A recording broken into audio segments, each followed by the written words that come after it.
All Indiana Politics is your premier source for Indiana politics, focusing on issues that matter to you. I still want us to be the best in the Midwest. We can't afford another lockdown. Give the citizens of this country the relief they need. Education in the state of Indiana remains priority number one. In-depth, nonpartisan coverage. We don't know exactly where the economy will be in January. People are worried with good reason. Exclusive interviews with Indiana's political leaders. We have the resources here in the state of Indiana to care for those who are in need. Expert analysis on critical legislation. We need to reform those laws. This recovery is going to take some time. We've got to anticipate that there'll be a budget shortfall. From Wish TV, this is All Indiana Politics Podcast on the All Indiana Podcast Network. I'm Garrett Bergquist, government reporter for Wish TV and the producer of All Indiana Politics. Indiana Democrats have a new leader. Party insiders elected former state senator Karen Tallian as the new party chair earlier this month. Tallian takes control of a party that has not won any statewide elections since 2012 and has been rocked by two recent sexual harassment scandals involving elected officials or their aides. We talked about her plans to rebuild the party and appeal to new voters.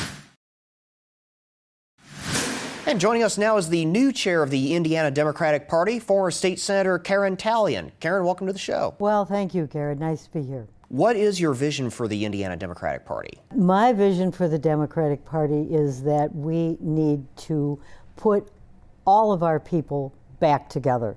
We've been splintered for a bit over a number of issues, but I believe that what's going on in the Republican Party, especially at the national level, is going to give us an opportunity to bring a lot of people back.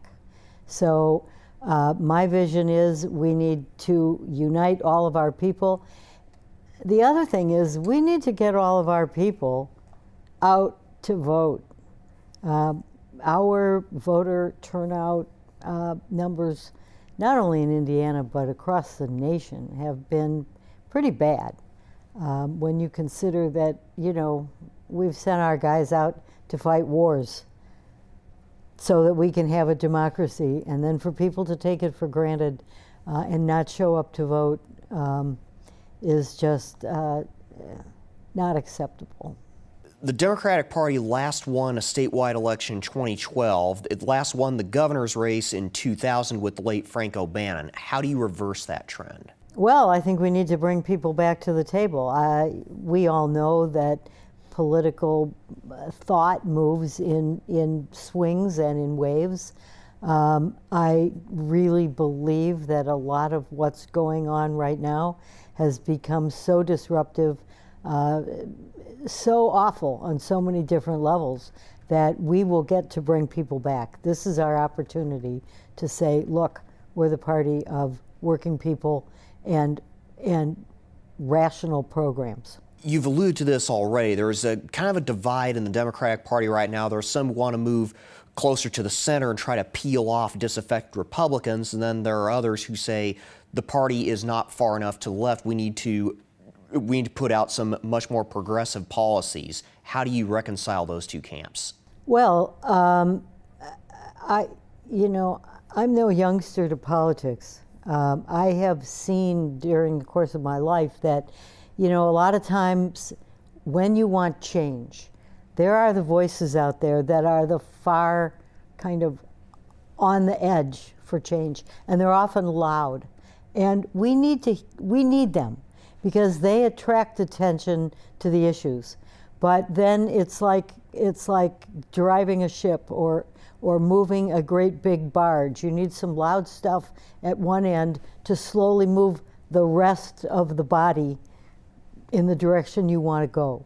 So I believe that there's a place for people on the far left of our party, but I don't believe that that's where the bulk of our party is. So I think we need to keep those people, listen to those voices, and then, the ship's going to turn, but it's slow. There's some new polling out that suggests just 29% of American adults have a positive view of the Democratic Party nationwide. Has the Democratic Party's national brand damaged it here in Indiana? Here in Indiana, I don't think so. Indiana's been moving red for a long time, but I think those numbers are going to change. I still have hope and belief that our message is going to get through when all of this stuff is going down in Washington. I mean, I looked at 7 headlines this morning about how the Trump administration wants to gut, tear apart Social Security. That's an issue that means a lot to a lot of people. But we've also got the national parks closing. I take a trip every year with my sister, and we go on a road trip to a national park, and Yosemite just shut down their campgrounds. One of the places that we wanted to go has a road washed out and no money to put it back together. All of the people who go to those campgrounds and with their RVs and their MAGA hats, they're not going to be happy. So I think we have an opportunity here to turn the message around. How does the Indiana Democratic Party peel off disaffected Trump voters or centrists without alienating the party's progressive wing? Well, I guess I'm going to find out in the next 4 years. Of course, that's what we need to do. I have long been a friend of labor, for example. I was on the labor committee and was the voice of labor in the Senate for the whole 16 sessions that I was there. I have a good friendly relationship with those people. Some of them have said to me, yeah, we've been away from the table for a while, but if you're in, we're back. So I believe that I can bring some of the leadership to the table, and then we're going to talk to them and find out how we reach their members. I think we can do this. I wouldn't be sitting here if I didn't believe that the Democratic Party can do this. We've had 2 sexual harassment scandals over the past few months that involved prominent Indiana, and specifically Indianapolis Democrats. We had former Chief Deputy Mayor of Indianapolis, Thomas Cook, faced sexual harassment allegations from some former staffers. We've had sexual harassment allegations against now former Senate Minority Leader Greg Taylor. What's your plan to head off future incidents? I think that people need to remember, as the state party, we have our lane and our role.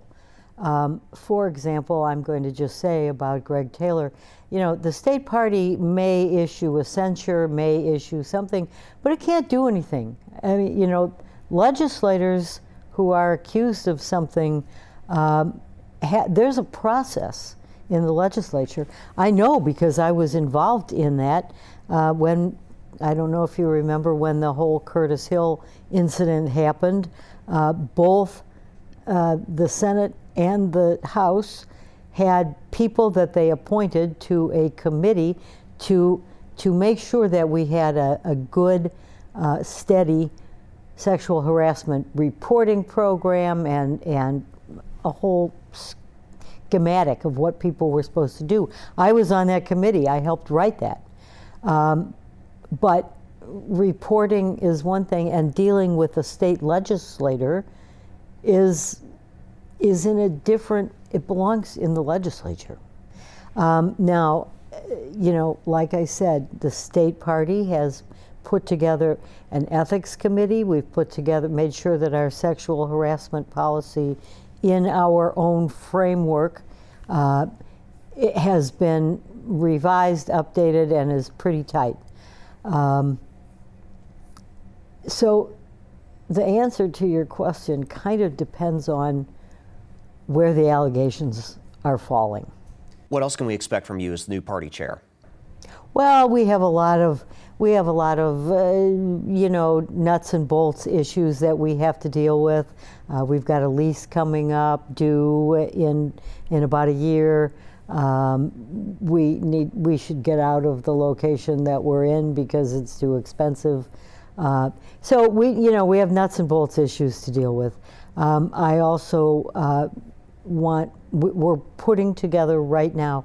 You know, this is only my second day on the job, right? I just want you to know that. So we're putting together right now a whole series of town hall meetings that we're going to take to all the districts probably in the next couple months. We're putting together, Alex Nerenda, who is now the vice chair, is taking on a whole program dealing with a huge voter registration drive. There will be voter roll calls and cards that come out this year. So we need to do that. And we also need to find and try to identify all those people who identify as Democrat or, you know, lean Democrat, or people who did not come out to vote. So as I said, we need to get those people back and engaged. Karen Tallian is the new chair of the Indiana Democratic Party. Thank you for joining us. Thank you. Pleasure to be here. That was the new chair of the Indiana Democratic Party, Karen Tallian. Remember, you can watch All Indiana Politics every Sunday morning at 9:30, only on Wish TV. I'm Garrett Bergquist. Thanks for listening. From Wish TV, this is All Indiana Politics Podcast on the All Indiana Podcast Network. Watch All Indiana Politics live Sunday mornings at 9:30 on Wish TV and at wishtv.com. Subscribe to this podcast and listen weekly here on the All Indiana Podcast Network. And be sure to discover even more great podcasts at allindianapodcastnetwork.com.